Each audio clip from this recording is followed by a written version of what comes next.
सावन में रखा गया व्रत किसी के लिए आस्था हो सकता है, लेकिन अगर आपका शरीर उसे सहन नहीं कर पा रहा, तो वही व्रत आपकी भक्ति की परीक्षा से बढ़कर शरीर की परेशानी बन सकता है।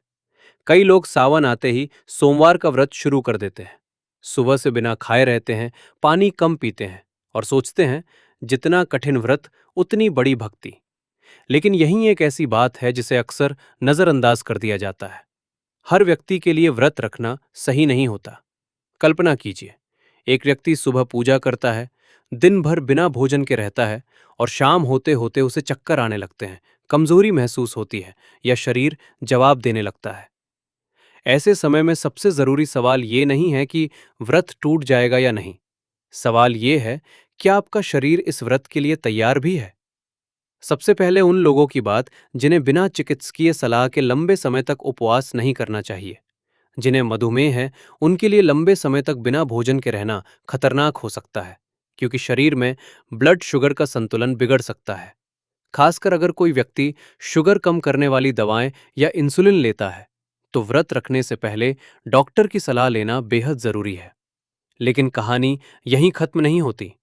गर्भवती महिलाओं के लिए भी कठोर या निर्जल व्रत उचित नहीं माना जाता।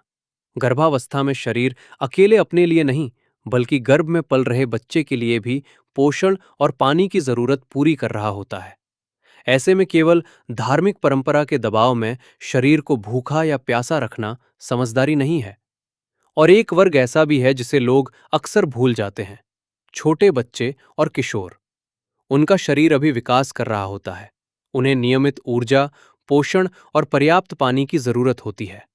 इसलिए सिर्फ दूसरों को देखकर बच्चे को भी कठोर व्रत रखने के लिए मजबूर करना सही नहीं है। अब एक और महत्वपूर्ण बात, अगर आपको पहले से कमजोरी, बार बार चक्कर आने, बेहोशी, अत्यधिक थकान या किसी गंभीर बीमारी की समस्या रहती है, तो व्रत को अपनी क्षमता की परीक्षा मत बनाइए, क्योंकि भक्ति का मतलब अपने शरीर को नुकसान पहुंचाना नहीं है। कई लोग सोचते हैं कि अगर उन्होंने पूरा दिन कुछ नहीं खाया, तभी उनकी पूजा स्वीकार होगी। लेकिन जरा सोचिए, अगर आपका मन भगवान में है, आपकी नीयत श्रद्धा से भरी है, तो क्या केवल भूखा रहना ही भक्ति का प्रमाण हो सकता है? सावन का अर्थ सिर्फ भोजन छोड़ देना नहीं है। यह संयम, श्रद्धा और आत्मनियंत्रण से भी जुड़ा समय माना जाता है। इसलिए अगर आपका शरीर कठोर उपवास की अनुमति नहीं देता, तो आप अपनी क्षमता के अनुसार सात्विक भोजन लेते हुए भी श्रद्धा बनाए रख सकते हैं। और अगर कोई व्यक्ति किसी बीमारी की दवा नियमित रूप से लेता है, तो सिर्फ व्रत के कारण दवा छोड़ना या समय बदलना बिल्कुल सही फैसला नहीं है। ऐसी स्थिति में डॉक्टर से सलाह लेना ज्यादा जरूरी है। क्योंकि एक बात याद रखिए, भगवान के सामने आपकी श्रद्धा की कीमत आपकी कमजोरी से नहीं तय होती। अगर व्रत रखते समय शरीर संकेत दे रहा है कि कुछ गलत हो रहा है, तेज चक्कर, बेहोशी, बहुत ज्यादा कमजोरी, भ्रम या असामान्य तबीयत, तो उसे नजरअंदाज करके व्रत जारी रखना आस्था नहीं, लापरवाही हो सकती है। सच्ची भक्ति वो नहीं जिसमें इंसान अपने शरीर को तोड़ दे। सच्ची भक्ति वो है जिसमें श्रद्धा के साथ विवेक भी हो। इस सावन अगर आप व्रत रखने जा रहे हैं, तो सिर्फ ये मत पूछिए कि मैं कितने घंटे भूखा रह सकता हूं। एक बार खुद से ये भी पूछिए, क्या मेरा शरीर इसके लिए तैयार है? क्योंकि पूजा में सबसे जरूरी चीज केवल नियम नहीं, भावना है।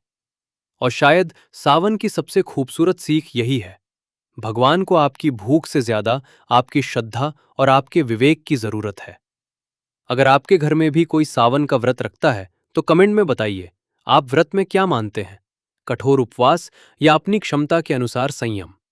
और ऐसी ही आस्था से जुड़ी महत्वपूर्ण बातें जानने के लिए चैनल को सब्सक्राइब कर लीजिए।